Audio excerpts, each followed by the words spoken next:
हरे कृष्ण। तो एक ही उद्देश्य रहता है हमारा, प्रतिदिवस हम भगवान का नाम रूप गुण लीला इत्यादि का चर्चा करें और उससे आनंद ले, उससे आनंद प्राप्ति का चेष्टा करें कि उससे हमें आनंद मिले। एक आनंद होती है जो हमारे साधारणतः हमारे जीवनचर्या में जो हम करते आए हैं, हाँ, और एक आनंद होती है जो भगवान के नाम रूप गुण लीला के चर्चा में विषय में जब हम करते हैं। तो दो प्रकार के आनंद है, एक भौतिक आनंद, एक है आध्यात्मिक आनंद। तो भौतिक आनंद हम करते आए हैं और देखे हैं कि वो आनंद अस्थाई है, वो रहते नहीं है, वो शाश्वत नहीं है, आज है कल नहीं है। एक उदाहरण सुन रहा था गौर गोपाल प्रभु के एक लेक्चर में कि ये हमारा जो भौतिक आनंद है ये आपेक्षिक है, ये किसी के ऊपर निर्भरशील है। जैसे एक व्यक्ति अपने बंधु वर्गों के साथ एक पार्क में बैठ के, सुंदर वातावरण है, एक पार्क में बैठे हुए हैं और सुंदर वह गरम गरम कचौरी लिए हुए हैं, कचौरी का स्वाद आस्वादन कर रहे हैं और बता रहे हैं देखो कितना स्वाद है, कितना टेस्टी है ये कचौरी। हम्म, एकदम जैसे अमृत हो, भूरी भूरी प्रशंसा कर रहे हैं उसके कचौरी की और कचौरी का स्वाद आस्वादन कर रहे हैं। उसी समय वो वही व्यक्ति, वही स्थान, उस स्थान का भी मनोरम था, पार्क थे, सुंदर फूल फल इत्यादि लगे हुए थे, पेड़ पौधे थे, अच्छा दृश्य थे, है सामने नदी भी बह रही थी, है और वहां पे बैठ के वो आनंद ले रहे थे। एक बंधु आते हैं, आके बताते हैं भाई तुम्हारा रिजल्ट आ गया है और तुम फेल हो गए हो। तो कहते हैं उसी समय उसी खबर से ये जो एक वातावरण का जो आनंद था, इतने सिक्त वातावरण, इतने सुंदर, है बगीचे, फूल फल इत्यादि, है सामने नदी बह रही है सुंदर, जो मनोरम लग रहा था, कुछ समय पूर्व वह अदृश्य हो गए सारे। उनको चारों तरफ अंधेरा नजर आने लगा। ये जो कचौरी का स्वाद जो ले रहे थे, जो बहुत ही स्वादिष्ट लग रहा था उनको, जिसका वो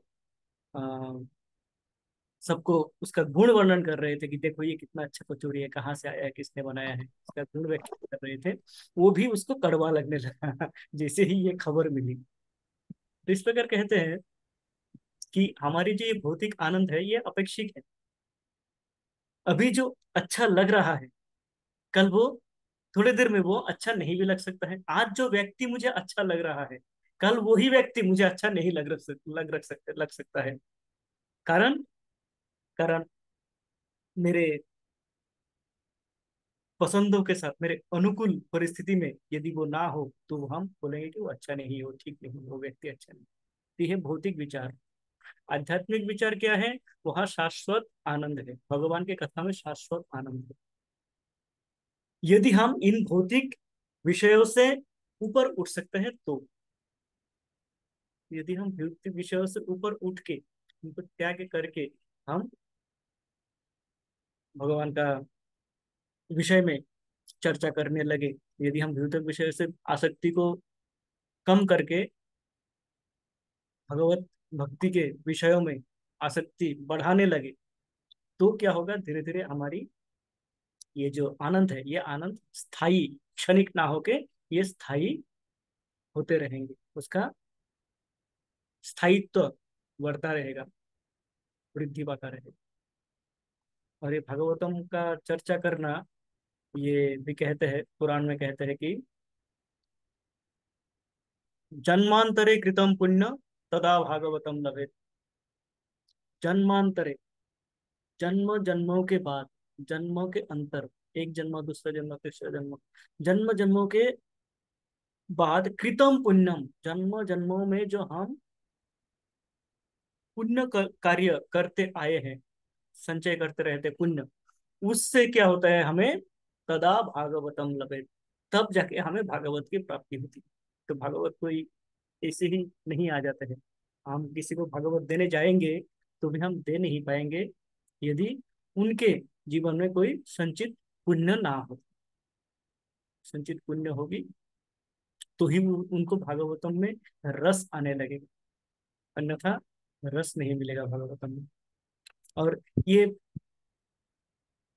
ये भी भागवतम ही कहते हैं कि जब हम इस प्रकार भागवतम में रस लेने लगे, भागवतम जब सुनते रहते हैं, हम जब श्रवण करते रहते हैं भागवतम को, तो क्या होता है कि भागवतम में ही कहते हैं, शृण्वतः श्रद्धया नित्यं गृह्णन्तश्च स्वचेष्टितं कालेन नातिदीर्घेन भागवान विशते हृदि। शृण्वतः श्रद्धया नित्यम, श्रद्धा के साथ, विश्वास के साथ, जब नित्यम प्रतिदिन, शृण्वताम भागवतम को हम शृण्वतः करते, श्रवण करते हैं, भागवतम का श्रवण करते हैं जब हम पूर्ण विश्वास के साथ, जब हम प्रतिदिन नियमित भागवत का श्रवण करते हैं, तब क्या होता है, और क्या करते हैं, गृह्णन्तश्च स्वचेष्टितम, हम अपने उसको क्या करते हैं, आ,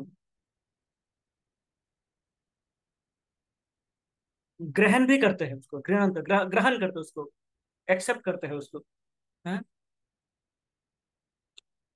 स्वचेष्टितम, अपने गंभीरता पूर्वक।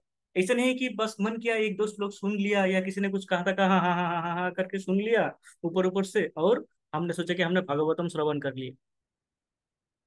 श्रद्धा और दृढ़ विश्वास एक तो, और उसमें गंभीरता से लेके कि ये जो विषय मैं सुन रहा हूँ, श्रवण कर रहा हूँ, ये कोई साधारण विषय नहीं है, ये स्वयं भगवान के विषय है।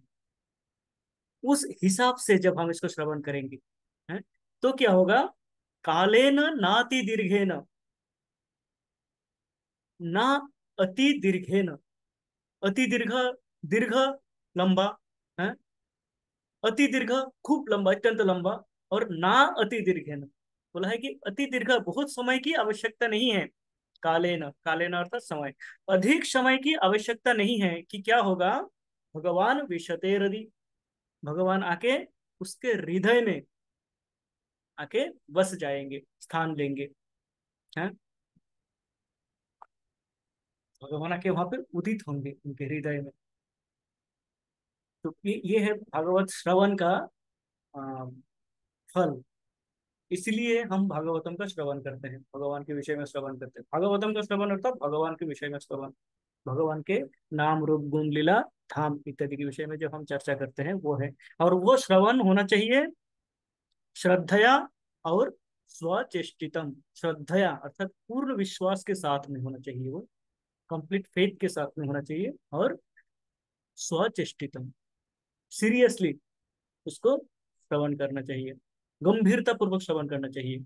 जिस प्रकार हम विद्यार्थी, जब हम किसी क्लास में बैठे हो, तो हम क्या करते हैं, जो हमारे टीचर का लेक्चर है उसको ध्यान पूर्वक श्रवण करते हैं, उससे से नोट बनाते हैं हम, ताकि हम इसको अपने परीक्षा में उसको जाके लिख सके। उसी प्रकार ये हमारा जीवन एक परीक्षा है, और ये भागवतम क्या है, ये भागवतम है भगवान का दिया हुआ लेक्चर, भगवान के विषय में दिया हुआ अथवा भगवान का दिया हुआ, भगवान का ही दिया हुआ। एक तो गीता स्वयं भगवान ने दिया है, एक भागवतम जो भगवान व्यासदेव के रूप में आके ये भागवतम हमें दिए हैं। तो दोनों ही भगवान के विषय में है और भगवान के ही दिए हुए हैं। तो जब गीता भागवतम हम श्रवण करते हैं, तो हम उस प्रकार की श्रद्धा, उस स्तर की श्रद्धा होनी चाहिए, विश्वास होनी चाहिए, और उतना ही हमें गंभीर होना चाहिए, सम्मान होना चाहिए उनके प्रति। ये है। तो उसके बाद कहते हैं इसी भगवतम विषय में कि प्रविष्ट कर्णरंध्रेण, प्रविष्ट कर्णरंध्रेण स्वानां भाव सरोरुहं धुनोति शमलं कृष्ण सलिलस्य यथा शरत्। प्रविष्ट कर्णरंध्रेण स्वानां भाव सरोरुहं धुनोति शमलं कृष्ण सलिलस्य यथा शरत्। तो ये प्रविष्ट कर्ण रंध्रेन। ये जो भागवत की कथा है, जो शृण्वतम हमने किया है, इससे पूर्व श्लोक में जो हमने सुना कि शृण्वताम श्रद्धया नित्यम, ये जो श्रवण कर रहे हैं, ये क्या होता है, जब हम श्रवण करते हैं कर्ण रंध्रेन, कान के छिद्र से क्या करते हैं, प्रवेश करते हैं, प्रविष्ट है, स्वानाम भाव सरोरुहम, और वो क्या करते हैं, अपने आ, हृदय में जाके प्रवेश करते हैं, और हमारी जो आ, हृदय में बसे हुए जो कमल रूपी भक्ति भाव है, उसको जाके जगाते हैं, उसको जाके जगाते हैं। किस प्रकार, धुनोति समलम कृष्ण, कृष्ण ये स्वयं कृष्ण ही है। जब ये शब्द ब्रह्म कहा गया है, भागवतम के शब्दों को शब्द ब्रह्म कहा गया है, अर्थात भगवान जब शब्द रूप में अवतरित होते हैं, तो वह भागवतम और गीता के शब्द है। भगवान विभिन्न रूप में अवतरित होते हैं, और उनका उपाचार भी, उनका जो पूजा, उनका सेवा पद्धति, उनका सेवा भी भिन्न भिन्न प्रकार के होते हैं। जैसे भगवान जब अर्च विग्रह के रूप में आते हैं, तो उनका सेवा किया जाता है, उनका श्रृंगार इत्यादि करके, पूजा अर्चना करके किया जाता है। हाँ, श्रृंगार करते हैं हम उनको, उनको स्नान कराते हैं, उनका श्रृंगार करते हैं, उनको भोग अर्पण करते हैं, इस प्रकार का उनका सेवा होते हैं। भगवान जब ग्रंथ के रूप में आते हैं, भागवतम के रूप में, तो क्या करना होता है, उनका सेवा क्या है, उनको पूजा नहीं करना है, उनको ऑल्टर में रख के पूजा करने से वो उनका सेवा नहीं होगी। उनका सेवा है, उनको नित्य सेवा, उनका अध्ययन करना है। उसी प्रकार जैसे भगवान जब प्रसाद के रूप में अवतरित होते हैं, तो प्रसाद का क्या है, प्रसाद को भक्षण करना है, प्रसाद को पूजा करके रख देना नहीं है। ये हमने संभाल के रख दिया कपड़े में बांध के, ये भगवान का प्रसाद है, स्वयं भगवान ने इनको रख दिया, नहीं, वो नहीं है। भगवान जब प्रसाद के रूप में आते हैं, उनका स्वाद आस्वादन करना है। भगवान जब शब्द के रूप में आते हैं इस प्रकार, तो उनको श्रवण करना है, शृण्वताम श्रद्धया नित्यम और स्वचेष्टितम, नित्यम श्रद्धया नित्यम स्वचेष्टितम, उनका श्रवण करना है, गंभीरता पूर्वक पूर्ण विश्वास के साथ उनका श्रवण करना है। जब इस प्रकार ये कर्ण रंध्रे न प्रविष्ट जब प्रवेश करते हैं, तो क्या होते हैं, धुनोति समलम, ये धुलाई करते हैं, धो देते हैं, साफ कर देते हैं मैले को, है? कारण ये स्वयं कृष्ण है, ये कृष्ण क्या करते हैं, भीतर जाके समस्त मैल को धो देते हैं। उदाहरण दे रहा है, सलिलेश यथा शरत, आज के दिन यदि हम गंगा में जाएं, तो गंगा हमें थोड़ा सा धूल मिट्टी से भरे हुए मिलेंगे, मड़ी मिलेंगे, हैं, दिखने में गंदा लगेगा।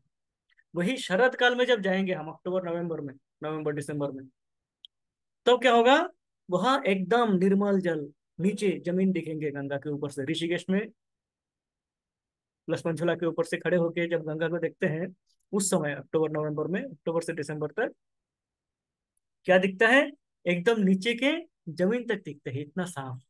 तो कह रहे सलिलेश यथा शरद, शरद काल में जल जिस प्रकार परिष्कार हो जाते हैं, निर्मल हो जाते हैं, उसी प्रकार भगवान हमारे हृदय को भी परिष्कार कर देते हैं, निर्मल कर देते हैं, साफ कर देते हैं। प्राविष्ट कर्ण रंध्रे न, कर्ण के द्वारा प्रवेश करके। तो ये है श्रीमद् भागवतम की महात्मा, जो कि जिनका श्रवण करना नित्यम, प्रतिदिन श्रवण करना अत्यंत आवश्यक है, यदि हम चाहते हैं कि हमारा भागवत प्राप्ति हो, भगवान के विषय में हमारे रुचि जन्मे, और हम भगवान के चरण में समर्पित हो सके। तो ये है भावना भागवतम का। तो मैं इसी आज सोच रहा हूँ भागवतम के विषय में, भागवतम से ही कुछ एक श्लोकों का चर्चा किया जाए, जो कि अ, गजेंद्र मोक्ष स्तुति के नाम से विख्यात है। गजेंद्र मोक्ष स्तुति सभी जानते हैं, तो उनमें से एक दो श्लोक हम चर्चा करने का प्रयास करेंगे, जानने का प्रयास करेंगे, ये गजेंद्र किस प्रकार भगवान की प्रार्थना की है। तो उससे पहले हम मंगलाचरण। ओम अज्ञानतिमिरान्धस्य ज्ञानाञ्जनशलाकया चक्षुरुन्मिलितं येन तस्मै श्रीगुरुवे नमः। श्रीचैतन्यमनोभीष्टं स्थापितं येन भूतले स्वयं रूपः कदा मह्यं ददाति स्वपदान्तिकम्। वन्देऽहं श्रीगुरो श्रीयुतपादकमलं श्रीगुरुन् वैष्णवांश्च श्रीरूपं साग्रजातं सहगना रघुनाथान्वितं तं सजीवं साद्वैतं सावधूतं परिजनसहितं कृष्णचैतन्यदेवं श्रीराधाकृष्णपदान् सहगना ललिता श्रीविशाखान्वितांश्च। हे कृष्णा करुणा सिंधु दीनबंधु जगतपते गोपेश गोपिका कांत राधा कांत नमस्तुते। तप्त कांचन गौरांगी राधे वृंदावनेश्वरी वृषभानुसुते देवी प्रणमामि हरे प्रिये। वाञ्छकल्पतरुभ्यश्च कृपा सिन्धुभ्य एव च पतितानां पावनेभ्यो वैष्णवेभ्यो नमो नमः। जय श्री कृष्ण चैतन्य प्रभु नित्यानंद श्री अद्वैत गदाधर श्रीवासादि गौर भक्त वृंद। हरे कृष्णा कृष्ण कृष्ण हरे हरे हरे राम राम राम हरे हरे। हरे कृष्णा कृष्ण कृष्ण हरे हरे हरे राम राम राम हरे हरे। हरे कृष्णा कृष्ण कृष्ण हरे हरे हरे राम राम राम हरे हरे।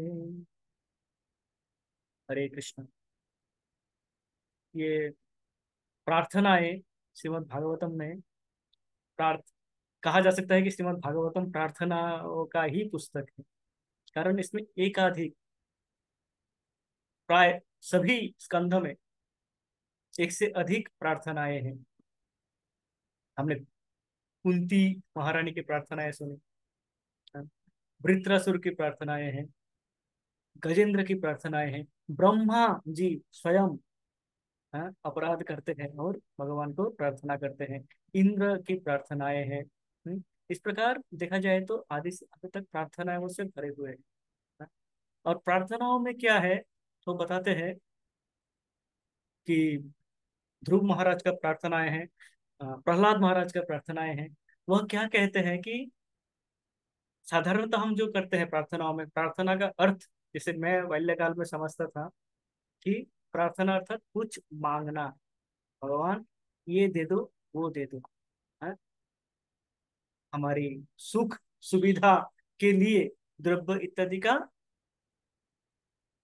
जो डिमांड है वो ही है प्रार्थना। ये था मेरा धारणा, कि प्रार्थना मतलब भगवान से मांगो, भगवान दे दो दे दो।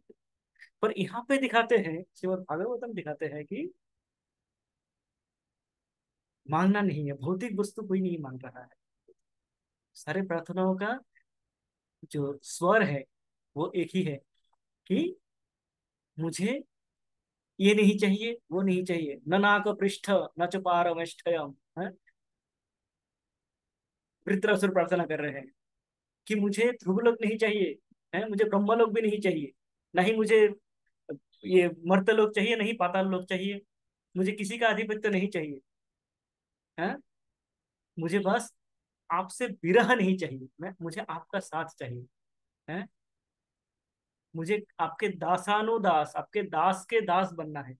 ये भाव से प्रार्थना करते हैं। कुंती महारानी कहते हैं कि मेरा जब विपद आते हैं तब आप रहते हो, हैं जब जब मेरे पास विपदे आए हैं, विपदों के समय आपको मैंने पाया है, तो क्यों ना विपद शाश्वत रहे मेरे पास, ताकि आप सदा सर्वदा मेरे पास रहो। भौतिक दृष्टि से देखा जाए, साधारण दृष्टि से देखा जाए तो वो विपद मांग रहे हैं भगवान से कि भगवान विपद दे दो मुझे, है कारण क्या है कि विपद में आप रहते हो, तो मुझे वो विपदा मुझे अच्छा लगता है वो कष्ट है वो जतुगृह में जल जाना, वो आ, वन में वनवास में चले जाना, हाँ, वो दुर्वासा मुनि का आना, हाँ, ये सब विपदों में क्या होता है, आप रहते हो, आप आ जाते हो। जब जब विपद आए हैं तब तब आप आए हो। अब विपद खत्म हो गई, विपद का समाप्ति हो गई, तब आप जा रहे हो, कुंती महारानी कहते हैं। तो क्यों ना विपद रहे, ताकि आप साथ में रहो, ये भाव रहते हैं भक्तों का। हाँ? ध्रुव महाराज राज्य कामना के लिए जाते हो, जाते ही है राज्य कामना के लिए, भौतिक वस्तु कामना के लिए जाते हो, मुझे एक मेरे पिता से अधिक बृहत राज्य चाहिए।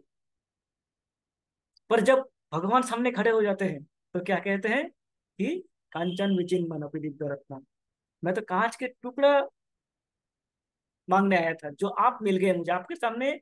मैं जो मांगने आया था वो मुझे लग रहा है कि वो कांच का टुकड़ा है, मुझे नहीं चाहिए वो। आप आ गए हो, दिव्य रत्न आ गए हैं मेरे पास, मैं कांच का टुकड़ा से क्या करूंगा। तो इस प्रकार ये परिवर्तित हो जाते हैं भक्त, वो है भक्त। हम्म? और आसुरिक प्रार्थनाएं क्या है, जैसे हम रावण का प्रार्थनाएं देखते हैं, हम हिरण्यकशिपु का प्रार्थनाएं देखते हैं, ब्रह्मा जी को संतुष्ट करते हैं, शिव जी को संतुष्ट करते हैं, करके मुझे अमर बना दो, मुझे इस प्रकार दे दो, मुझे इतने शक्ति दो, मुझे इतने बल दो, मुझे ये सुख दो, सुविधा दो, धन संपद दो।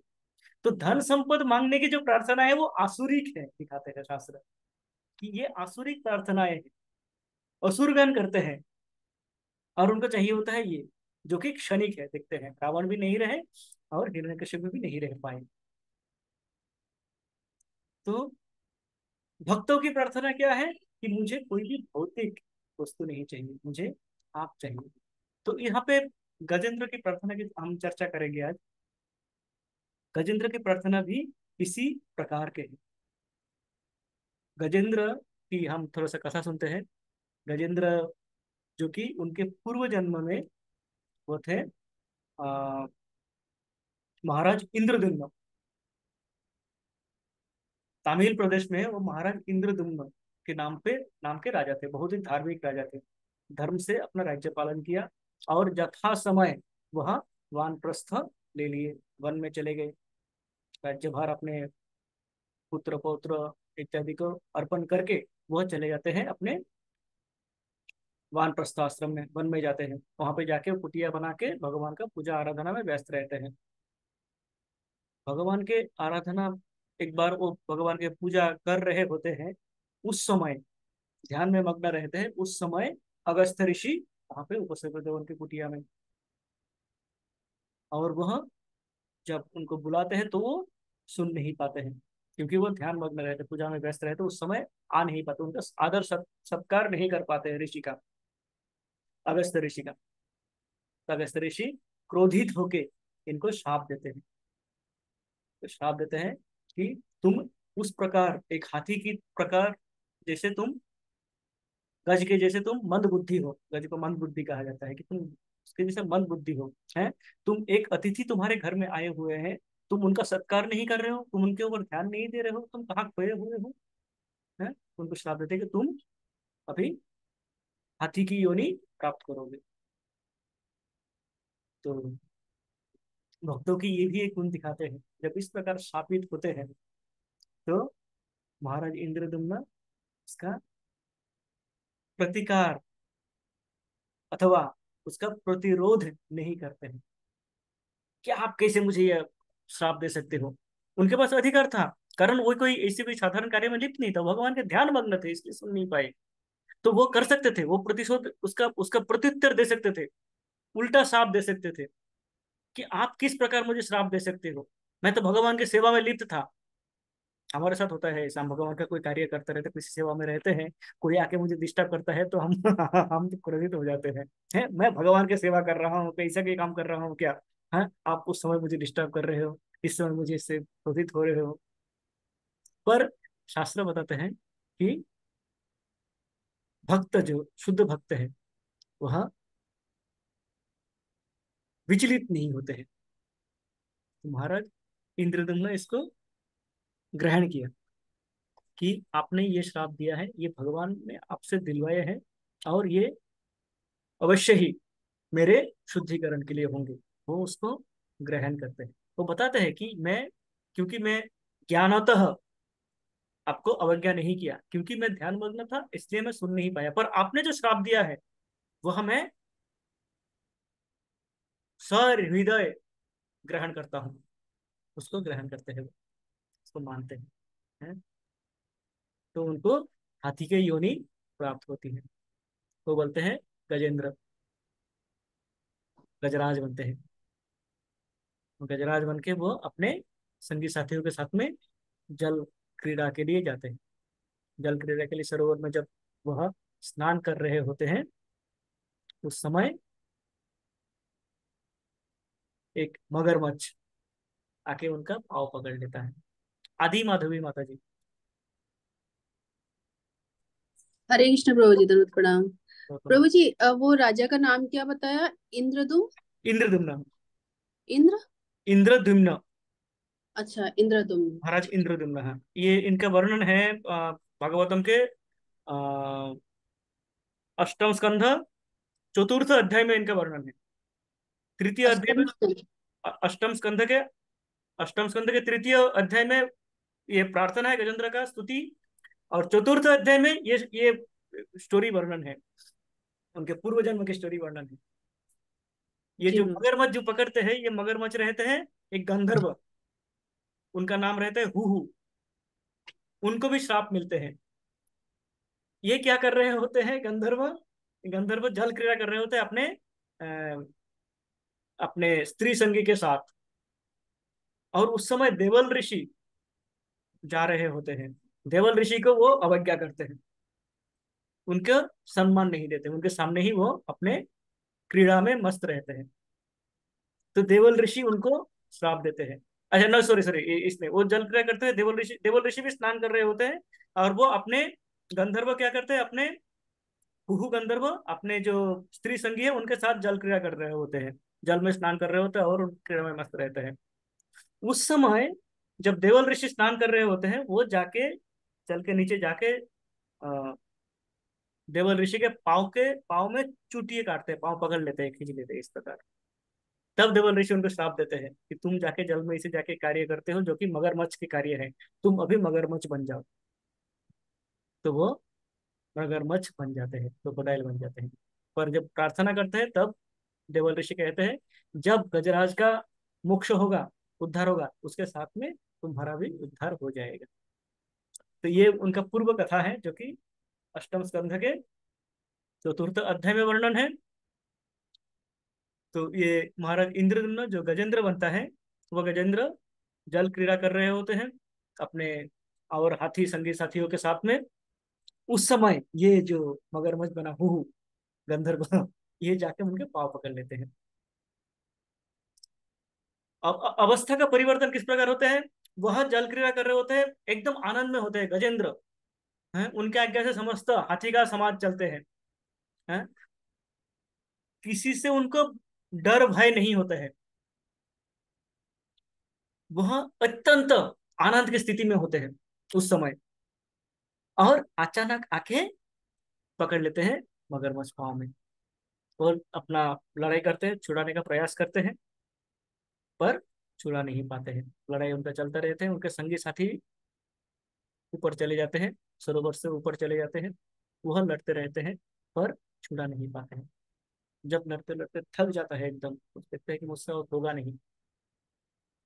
हम्म? उस समय उनको स्मरण आता है उनके पूर्व जन्म में उन्होंने जो प्रार्थनाएं की थी भगवान को।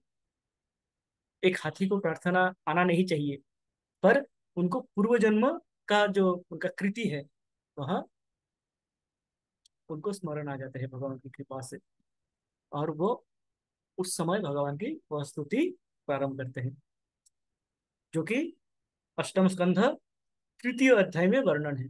तो मैं स्क्रीन शेयर करता हूँ, हम उस प्रार्थनाओं को एक बार पढ़ेंगे। बहुत ही सुंदर प्रार्थनाएं हैं। सारे प्रार्थनाओं को पढ़ने के बाद एक बार हम उनको चर्चा करने का प्रयास करेंगे।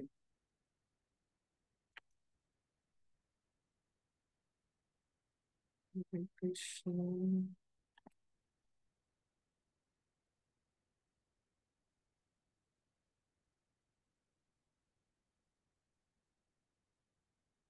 ये है अष्टम स्कंध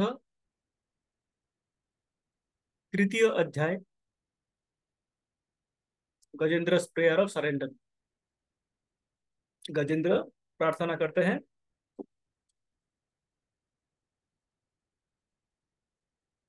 हम इसको एक बार रिसाइट करेंगे, इसको एक बार आवृत्ति करेंगे। श्रीवादरयानिरुवाच एवं व्यवस्थितो बुद्ध्या समाधाय मनोहृदि जजाप परमं जाप्यं प्राग्जन्मन् अनुशिक्षितम्।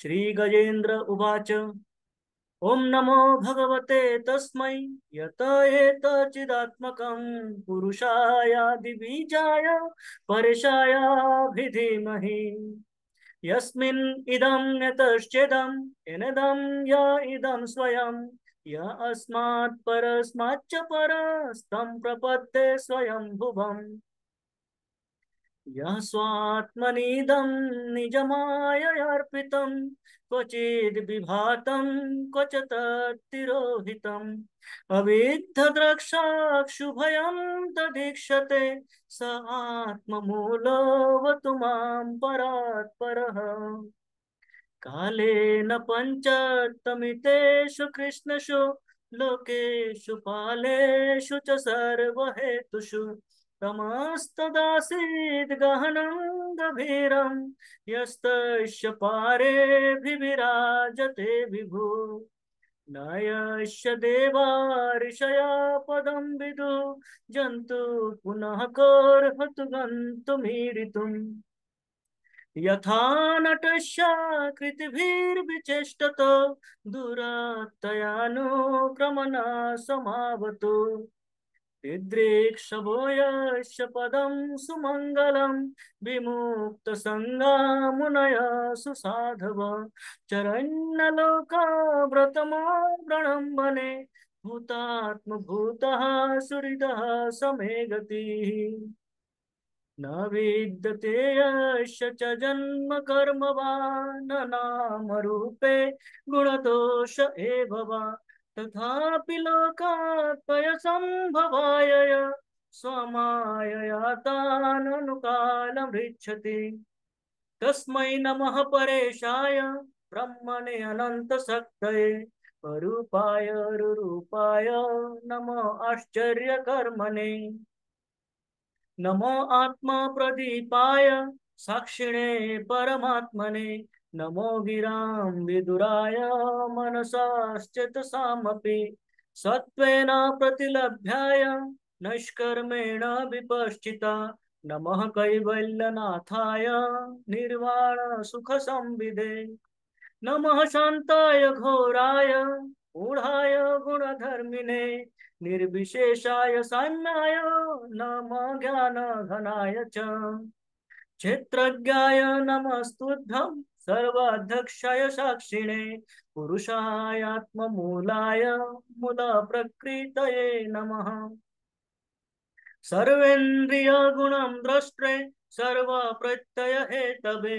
असताच्छाययुक्ताय सदा भाषाय ते नमः नमो नमस्ते खिलकारणाय निष्कारणाय अद्भुतकारणाय सर्वाङ्गमम्नाय महार्णवाय नमो पवर्गाय परायणाय पुरारणिच्छन्नचिदूष्मपाय दक्षो भविष्पूर्जितमानसाय नैष्कर्मभावेन विवर्जितागं स्वयं प्रकाशाय नमस्करोमि माद्रिक्प्रपन्न पशुपाश विमोक्षणाय मुक्ताय भूरि करुणाय नमो लयाय स्वंसेन सर्वतनुभृन्मनसि प्रथित प्रत्यग्दृशे भगवते बृहते नमस्ते आत्म आत्मजात गृहवित्त जनेषु सक्ते दुष्प्रापणाय गुणसंग विवर्जिताय मुक्तात्मभिः सहृदये परिभाविताय ज्ञानात्मने भगवते नम ईश्वराय यं धर्म कामार्थ विमुक्त कामा भजन्त इष्टं गतिमाप्नुवन्ति किञ्चाशिशोराट्टपि देहमद्वयम् करोतु मे याद् विमोक्षणम् एकान्तिनो यस्य न कञ्चनार्थं वाञ्छन्ति एव हि भगवत् प्रपन्नः अत्याद्भुतं तच्चरितं सुमङ्गलं गायन्त आनन्दसमुद्रमग्नः तमक्षरं ब्रह्म परं परेशम् अव्यक्तमाध्यात्मिकयोगघन्नम् अतीन्द्रियं सूक्ष्ममिवातिदूरम् अनन्तमाद्यं परिपूर्णमीडे यस्य ब्रह्मादयो देवा वेदालोकाश्चराचरः नामरूपविभेदेन फलव्याचा कृतः यथार्चिषोऽयज्ञसवितुर्गभस्तयो निर्यान्ति शय्यान् सकृता स्वरोचिषः तथा यतोऽयं गुणसम्प्रवाहो बुद्धिर्मनः खानि शरीरसर्गः स वै न देवा सुरमर्ततिर्यं न स्त्री न षण्डो न पुमान् न जन्तुः नायं गुणकर्म न सन्न चासन् निषेधशेषो जयतादशेष जिजीविषेणाहमिहामुया किम् अन्तर्बहिश्चावृतयो भयन्या इच्छामि कालेन नयस्य विप्लवः तस्यात्मलोकावरणस्य मोक्षम् सोहम विश्वसृजं विश्वम् अविश्वं विश्ववेदसं विश्वात्मनम् अजं ब्रह्म प्रणतोऽस्मि परं पदम् योगारन्धित कर्मणो हृदि योग विभादिते योगिनो यं प्रपश्यन्ति योगेशं तं नतोऽस्म्यहम् नमो नमस्तुभ्यं सय्यभेग शक्तित्रयायाखिलधिगुणाय सबका मेरो जस्तै डाक्टर होइन मेरो प्रपन्नपालाय यो अर्को अर्को दुरशक्तये कहाँ घुम्नु गरे कदेहानाम् अनभात्तवर्त्मने नायं वेद समात्मनं यच्छक्तहं धिया हतं त्वं दुरत्यय माहात्म्यं निकै दिन भइसक्यो आएको तं नतोऽस्म्यहम् सानो मेरो काम पाइछन् अरे बिमारी हरे कृष्ण। तो ये अत्यंत सुंदर स्तुति है गजेंद्र का। अ, गजेंद्र जी के मुखारविंद से ये श्रवण कर पाते तो हमारे जीवन सार्थक हो जाते, पर मेरे मुख से वो इतने अच्छे नहीं लगे होंगे। परंतु ये जो प्रार्थना है, गजेंद्र स्तुति है, गजेंद्र मोक्ष स्तुति कहा जाता है, ये अद्भुत है, अत्यंत अद्भुत है। एकदम भिन्न प्रकृति की प्रार्थना है। भगवान को समर्पण करना, किस प्रकार भगवान को समर्पित किया जाए स्वयं को, ये वह उनका प्रार्थना है। इस प्रार्थना में समर्पण कर रहा है, नमो नमो नमो नमो नमो कर रहा है, नमन कर रहा है, भगवान की स्तुति, भगवान के गुणगान करेंगे, भगवान आप कितना महान हो और मैं कितने क्षुद्र हूँ, कितने छोटे हूँ आपके समक्ष, और मैं आपको आपके सामने नतमस्तक होना चाहता हूँ। ये उनका भाव रहता है। पावनी यशोदा माता जी। हरे कृष्ण प्रभु जी, धन्यवाद प्रणाम। माता मैं जी। ये कहना चाह रही थी प्रभु जी कि इतना विपरीत परिस्थिति में गजेंद्र इतनी स्तुति किया भगवान को। अभी हम लोगों को इतनी विपरीत परिस्थिति में कहाँ इतनी स्तुति हो पाएगी। कितना मुश्किल है विपरीत परिस्थिति। भगवान तो याद माता आते जी हैं ये चीज, विपरीत परिस्थिति, माता जी लेकिन कन्या वो स्तुति को ब्रह्मलोक में गजेंद्र गाना को चाहिए। गजेंद्र को मार रहा है और उसने पीड़ा में लड़ते लड़ाई जब हारने वाले हैं तब उन्होंने इतना स्तुति किया। तो ये तो उस समय की ही बात हो सकती है प्रभु जी। आप कुछ मार्गदर्शन कीजिए। जी माता जी, चारू रूपिणी माता जी कुछ कह रहे थे शायद। हाँ।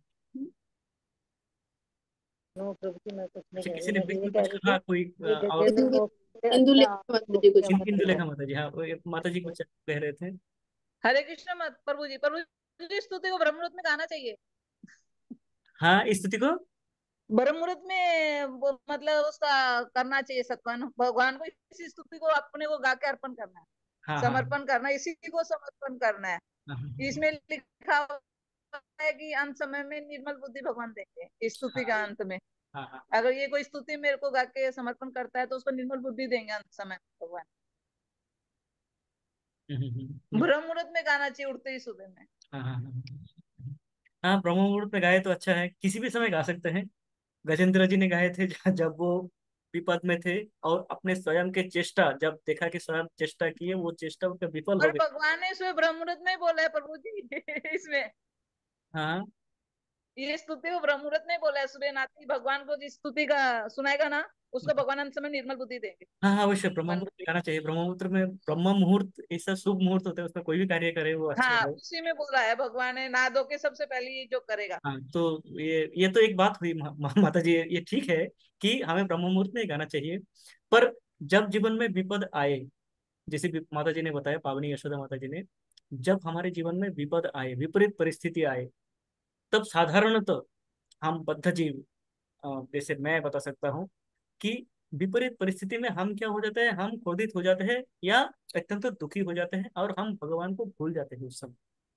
या तो भगवान पे के प्रति क्रोध अपना बताते हैं कि भगवान ये क्या कर दिया आपने मेरे, मैं तो इतना अच्छा भक्त हूँ, हाँ, आपने मेरे साथ ऐसा अन्याय कर दिया, ये ठीक है, ये क्या विचार है आपके, इस प्रकार का भगवान का आरोप लगाना शुरू कर देता हूँ। अथवा अपने आसपास के जो होता है उनको, उनके ऊपर आरोप लगाना प्रारंभ कर देते हैं हम विपरीत परिस्थिति में। तो माता जी का जो प्रश्न था कि विपरीत परिस्थिति में किस प्रकार ये गजेंद्र सिखाते हैं कि ये क्योंकि ये साधारण नहीं है। हजारों वर्ष लड़ाई किया, वो उठ नहीं पा रहे हैं, उनके संगी साथी गण समस्त उनको छोड़ के चले गए, वो अकेले, वो देख रहा है कि उनसे हो नहीं रहा है। इस समय समस्त आशा जब चली गई, आशाहीन हो गए, निराश हो गए, उस समय गजेंद्र ये स्तुति कर रहा है भगवान को। स्तुति में ये नहीं कह रहा है कि भगवान आओ मुझे बचाओ, एक बार भी नहीं बोला। क्या बोल रहे हैं, भगवान आप कितने महान हैं, मैं आपको समर्पण करना चाहता हूँ, मैं आपको समर्पित प्राण हूँ। नहीं, ये भाव लाना और इस भाव से विपरीत परिस्थिति में प्रार्थना करना, ये भागवतम सिखाते हैं। आदि माधवी माता जी। प्रभु जी, ललिता माता जी को बोलना था, प्लीज म्यूट कर लें। अच्छा अच्छा, हाँ हाँ, वाह, जो बात नहीं कितनी कर रहे बहन म्यूट कर ले है। ताकि बाकियों को सुनाई दे, और जिनको बोलना हो वो। थैंक यू माता जी। Thank you thank you thank you. So Indumati माता जी का भी कहना जो है ब्रह्म मुहूर्त है, क्योंकि ब्रह्म मुहूर्त में जब हम प्रार्थना करते हैं, ये प्रार्थना मुझे किसी ने कहा था किसी कथा में कि ये प्रार्थना आप स्नान करते समय गाओ। जब आप सुबह प्रातः काल में स्नान करते हो, स्नान करते समय इसका उच्चारण करो, और भगवान के आशीर्वाद से मैं वो एक अभी अभ्यासी हो गया जैसे ही पानी गिरता है वैसे ही ये हो जाता है शुरू। तो ये भी एक अच्छा है, और भाव ये होना चाहिए कि भगवान के सामने हमें इसको भगवान को अर्पण करना है, ये स्तुति भगवान को अर्पण करना है। ब्रह्म मुहूर्त तो बहुत ही अच्छा मुहूर्त है। थैंक यू माता जी। चारों रूपिणी माता जी। हरे कृष्णा प्रभु जी। प्रभु जी ये जो हुआ था इंसिडेंट, ये सतयुग की बात है ना प्रभु जी? सत्य योग की बात है माता जी, सत्य। प्रभु जी मैं ये कह रही थी कि सतयुग में भी वही के अभी जैसे हम कहते हैं ना, प्रभुपाद जी ने बोला है कि ए धन यौवन पुत्र परिजन आदि के परिचय। प्रभु जी मैं ये कह रही थी जो इस समय वो है, तो वो सतयुग के समय भी वही सेम था कि मतलब उन्होंने जो भी उनकी फैमिली के मेंबर्स थे सब छोड़ जाते हैं, तो अभी भी यही कहते हैं कि अंत समय में सब हमें छोड़ जाते हैं। अभी भी वही सेम चल रहा है और तब भी वही होता था, तो प्रभु जी क्या डिफरेंस है? हाँ हाँ, ये जो संपर्क है, ये संपर्क, क्योंकि ये सत्य जो भी है सदा सर्वदा शाश्वत ही है। कि जैसे एक बार राधा गोविंद प्रभु ने बताया था कि जो हमारा एक श्लोक बताए थे, मैं श्लोक भूल गया हूँ, कि उसमें उसका अर्थ ये था कि हमारा जो ये है, हमारा स्त्री है वो इस यहाँ तक साथ देते हैं, हमारा पुत्र है वहां तक साथ देते हैं, शमशान घाट तक कोई साथ देते हैं, उसके आगे कोई साथ नहीं दे पाते हैं। तो हमारे पुत्र परिजन, चाहे वो सत्य युग हो, चाहे वो, क्योंकि भौतिक जगत है, जगत भौतिक है, भौतिक जगत में ये बंधन है कि उससे आगे वो जा ही नहीं सकते, कर ही नहीं सकते, सहाय कर ही नहीं सकते, ये सिंबॉलिक है। क्योंकि यदि मान लीजिए मेरे मेरे स्वयं के पिताजी वह देह त्याग किए चले गए, तो मैं कितना भी चाहता, क्या मैं उनको रोक पाता? क्या कोई रोक पाते हैं उनको, किसी को, जाने वाले को? क्योंकि हमारे हाथ में वो शक्ति है ही नहीं। तो ये तो हमारी एक ये नहीं है कि एक तो हम छोड़ देना, जो आज के अभी अभी जो कलयुग में जो हो रहा है कि माता पिता को वृद्धाश्रम में भेज देते हैं इसकी तुलना सत्ययुग में नहीं होती है। सत्ययुग में ऐसा नहीं होता था। पर ये जो मृत्यु के समय जो जाएंगे उसको कोई रोक नहीं पाते है। उस समय भी नहीं रोक पाते थे, आज भी नहीं रोक पाते हैं। तो वो एक जाना, वो उस समय सभी छोड़ देते हैं। ये इसी प्रकार ये हमें बता रहे हैं कि यद्यपि मेरे आसपास मेरे परिजन हैं, वह मुझे इससे, मेरे मृत्यु से, क्योंकि ये जो मगरमच्छ ने जो पकड़ा है, जो कुंभीर ने पकड़ा है उनका पांव, ये क्या है? ये मृत्यु है, जो कि धीरे धीरे हमें पकड़ रहे हैं। हम सभी को, सभी जीव को मृत्यु पकड़ के रखे, धीरे धीरे अपनी तरफ खींच रहे हैं। हम एक एक दिन करके हैं, क्या हो रहा है?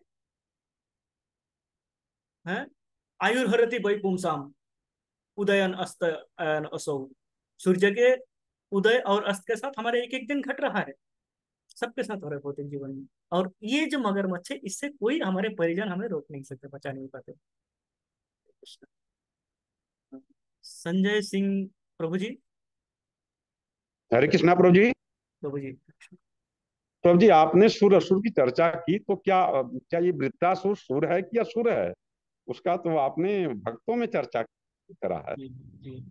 प्रभुपाद अपने तात्पर्य में लिखे हैं कि ये जो वृत्रासुर है, वृत्रासुर का कथा यदि हम पूरा श्रवण करें कि वो क्या थे उससे पहले, तो हमें समझ में आएगा। वृत्रासुर यद्यपि असुर योनि में थे, जी उनका योनि असुर था, पर वो भगवान के परम भक्त थे। यही कारण है कि मृत्यु जब सामने देख रहे हैं, वज्र लेके, जो वज्र उनके मृत्यु के लिए ही निर्मित हुई है, और वह स्वयं भगवान के दिए हुए आदेश से बनाया गया है, वह वज्र लेके इंद्र खड़े हैं। वो जानते हैं कि ये वज्र से मेरा मृत्यु होना अवश्यंभावी है, कारण स्वयं भगवान ने बताया है। तो वह भक्ति देखिए, उस समय वह क्या करते हैं, लड़ते लड़ते वह वज्र हाथ से गिर जाता है। आ, इंद्र के, देवराज इंद्र के हाथ से वो वज्र गिर जाते हैं। तो लज्जा के कारण देवराज इंद्र उसको उठाते नहीं है। उस समय वृत्रासुर कहते हैं कि देवराज, ये वज्र मेरे निधन के लिए निर्माण निर्माण हुए हैं, आप इसको उठाओ और मेरे संहार करो। उसके बाद, ये कहने के बाद, वह प्रार्थना करते हैं। वह अपने 4 श्लोकों का प्रार्थना करते हैं। अहम हरेर्तव पादैकमूलो दासानुदासो भवितास्मि भूय मनः स्मरेता सुपतेर्गुणांस्ते गृह्णीत वाक्कर्म करोतु काय। वह उस समय त्रिदंडी सन्यासी बनने का प्रार्थना कर रहे हैं कि हे भगवान, वह समय कब आएगा जब मैं आपके दासानुदास बनूंगा, आपके दासों के दास बनूंगा।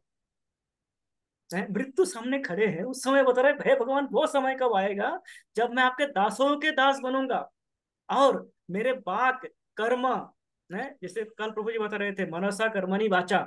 त्रिदंडी सन्यासी क्या करते हैं? मन वचन और कर्म से, अपना कर्म से क्या करते हैं? भगवान की सेवा करते हैं।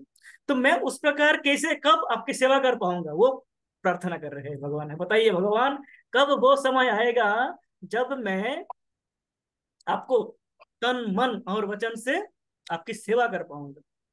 तो आप इनको भक्त नहीं बताएंगे तो क्या बताएंगे प्रभु जी? ये परम भक्त थे, यद्यपि वो असुर योनि में थे। इसी प्रकार विभीषण, रामायण में हम देखते हैं, विभीषण असुर योनि में थे, रावण के भाई थे, पर वह राम पे पूर्णतः समर्पित थे, माता सीता पे पूर्णतः समर्पित थे। तो वह यद्यपि असुर योनि में थे, असुर कुल में उनका जन्म हुआ, पर वह थे भक्त। आदि माधवी माता जी। प्रभु जी, हमारे जो हरिदास ठाकुर थे वो भी मुस्लिम परिवार में जन्म लिए थे, बट एक उच्च कोटि के भक्त थे, नमाचार्य हैं वो हमारे। अच्छा उदाहरण है माता जी, एकदम, जो कि मुस्लिम परिवार में जन्म हुए, जन्म ही हुआ उनको ऐसे परिवार में जहाँ पे धर्म जो धर्म कह जाता है, भगवत धर्म, जहाँ से सौ कोसों दूर है। और वहां से आके वो नामाचारी बन गए। स्वयं महाप्रभु के गोद में सर रख के जगन्नाथ मंदिर के सामने, जगन्नाथ देव के सामने वो अपना शरीर छोड़ते हैं। तो परम भक्त भक्त इस प्रकार होते हैं। तो ये थे जी चार रूपिणी माता जी। प्रभु जी फिर वृत्तासुर ने इंद्र को ये भी बोला रहा था कि मैं तो भगवत धाम जा रहा हूँ और तुम फिर भी जीत कर भी तुम यही रहोगे, और मैं हार कर भी भगवत धाम जा रहा हूँ। यद्यपि ऐसा मेरी बोलने मृत्यु होगी लगे। आपके हाथ से, पर मैं जाऊंगा भगवान के दास बनने, पर आप इस जगत में ही रह जाओगे। तो ये भक्तों का भाव है। और इसी भाव के साथ में हमारे गजेंद्र इस प्रकार वो प्रार्थना करते हैं भगवान से। तो हम उसके उनकी प्रार्थनाओं के एक आध अ, श्लोक अभी हमारे पास समय नहीं है। समय नहीं है, तो हम प्रथम श्लोक का ही चर्चा करते हैं, 2-3 मिनट है।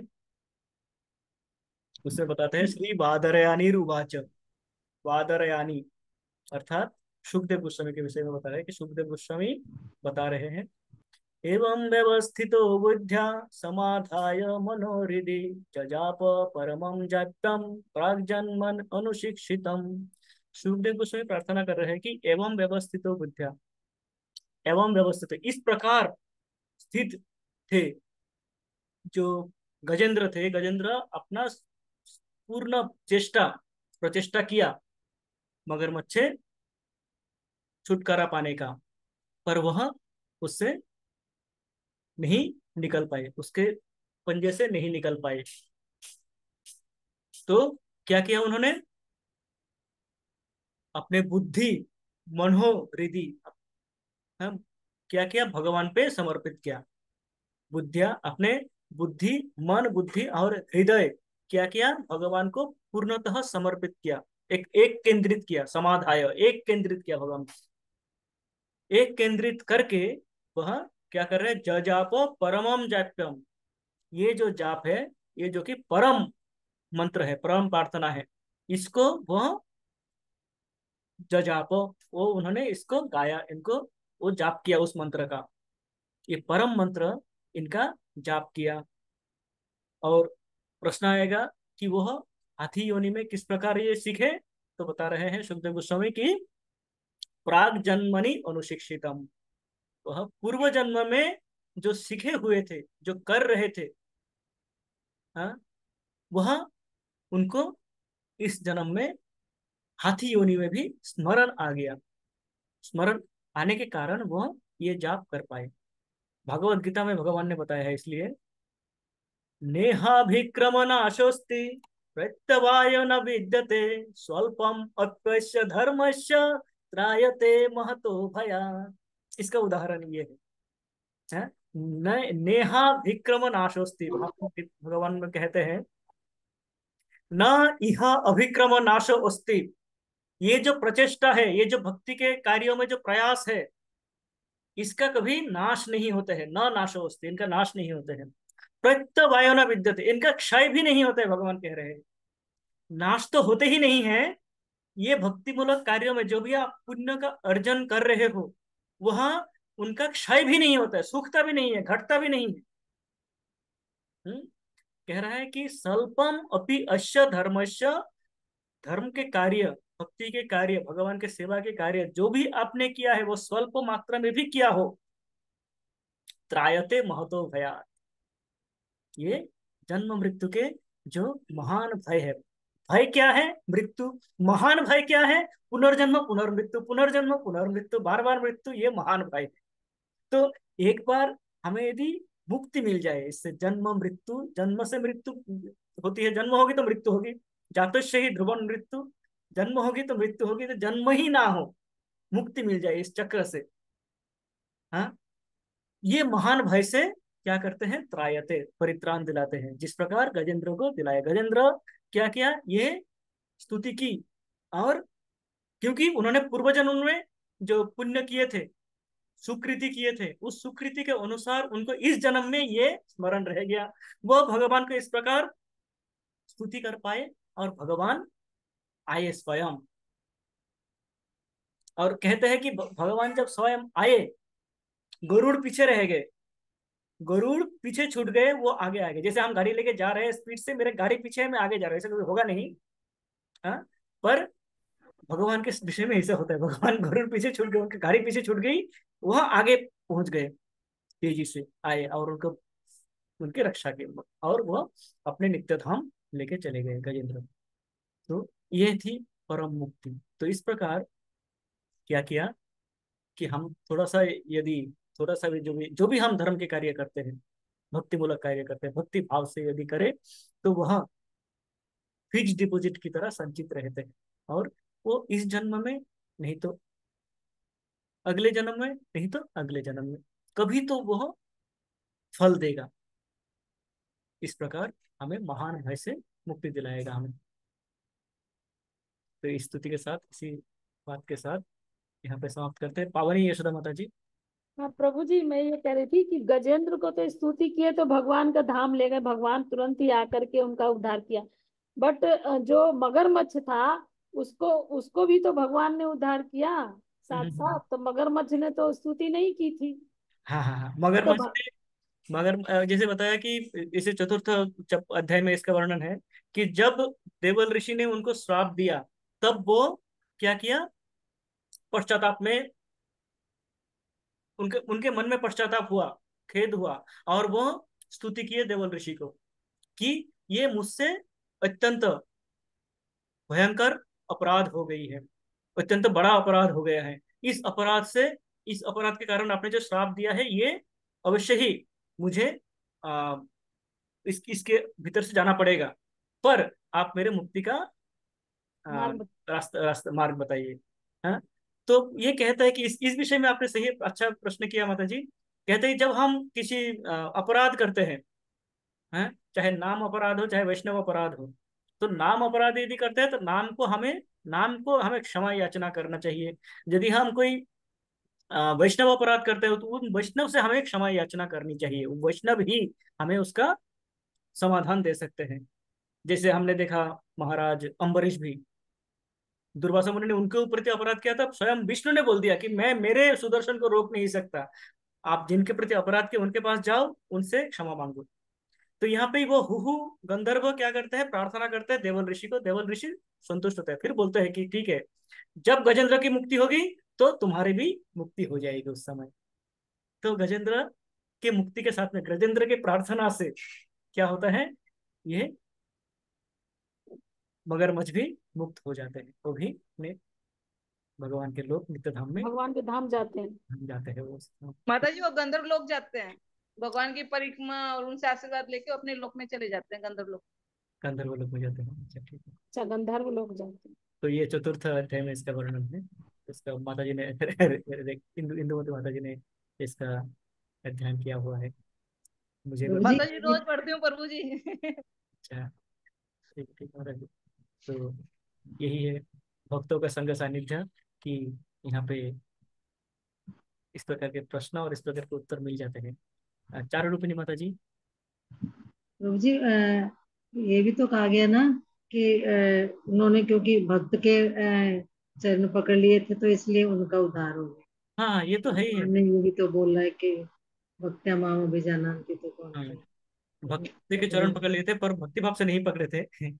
पर ये है, भक्तों के चरण पकड़ लिए तो है, पर उनका जो, क्योंकि देखिए जो ये होता है वैष्णव अपराध, इसके विषय में चर्चा होती है, महाराज भी प्रायः कहते हैं, और हमारे इसमें जपाटक में भी कई बार चर्चा हुआ है वैष्णव अपराध के विषय में। वैष्णव अपराध जब करते हैं तो जिन वैष्णव के प्रति अपराध हुए उनसे क्षमा याचना करना अत्यंत अत्यंत ही आवश्यक है, ये भागवतम बार बार बताते हैं। तो ये भी एक कारण है, और वो भी एक कारण है कि उन्होंने वैष्णव का चरण पकड़ा है। तो इस प्रकार इन दोनों का उद्धार हो जाते हैं। और ये हमें बताते हैं क्या है, इस लीला से हमें क्या बताया जाता है, हमें शिक्षा दिया जाता है कि एक तो धर्म के कार्य में निरंतर लगे रहना है, भले ही उसका फल महाराज इंद्रदुम्न को उनका फल उस समय नहीं दिख रहे होंगे। उस समय दिख रहे होंगे कि अरे मैं तो भक्ति कर रहा हूँ, राज्य छोड़ के मैं आया कुटिया में बैठ के तब भगवान की प्रार्थना कर रहा हूँ। इस समय मुझे ये श्राप मिलती है कि मैं हाथी बन जाऊं। कहाँ मुझे जाना है? भगवत धाम, मुझे हाथी बना दिया, पशु योनि में डाल दिया।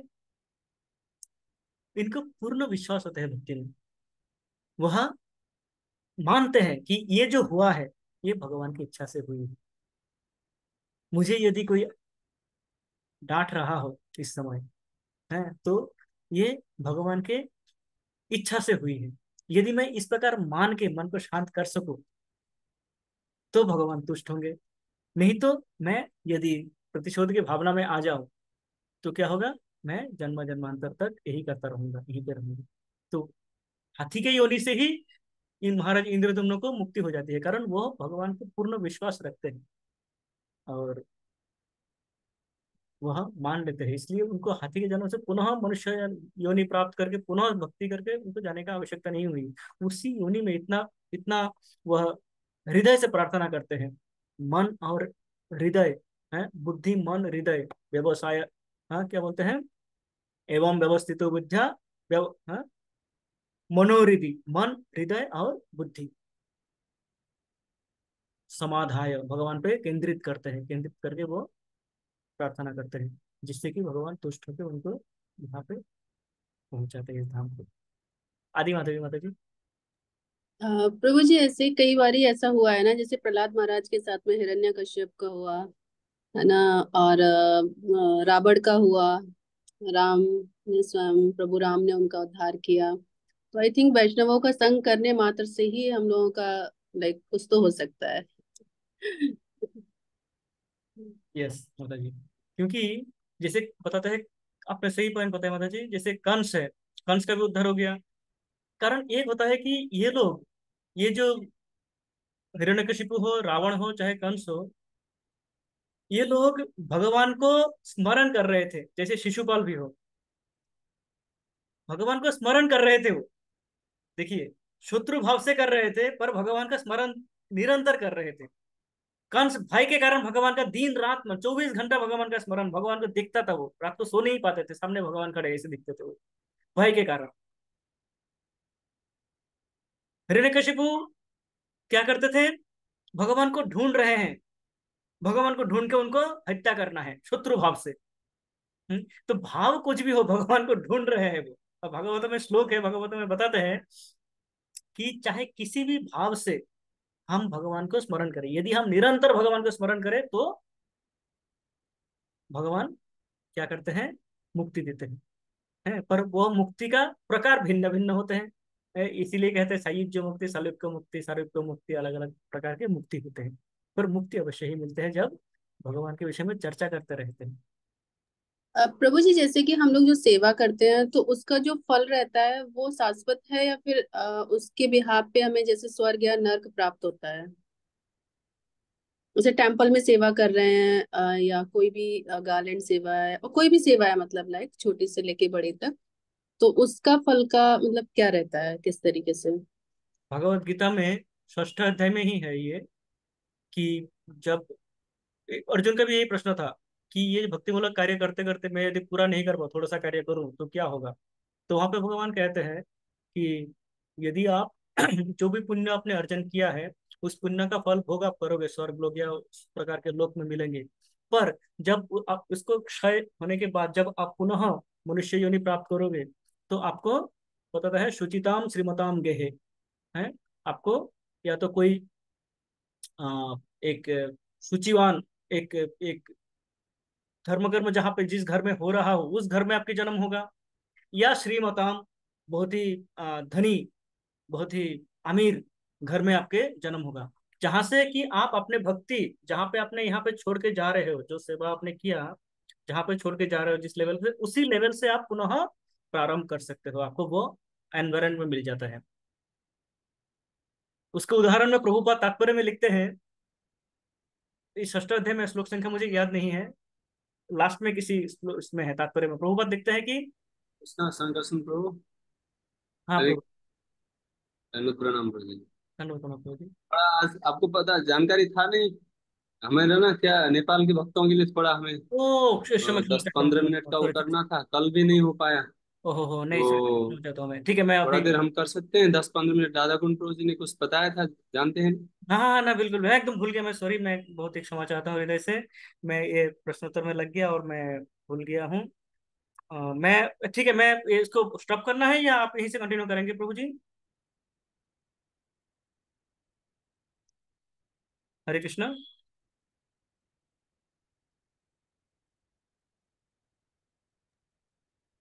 हम लोग लीव कर लें क्या प्रभु जी?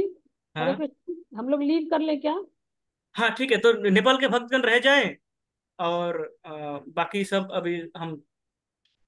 अभी हम छोड़ते हैं। बहुत समय अधिक ले लिया, मैं क्षमा चाहता हूँ, मैंने एकदम ही, मुझे याद नहीं रहा कि। हरे कृष्ण प्रभु जी, हम लीव कर ले रहे हैं। हाँ हाँ, प्लीज प्लीज, जो भी नेपाल के भक्तगण रह जाए, बाकी भक्तगण प्लीज लीव कर जाए, ताकि ये चलते रहे। और मैं ये किनको।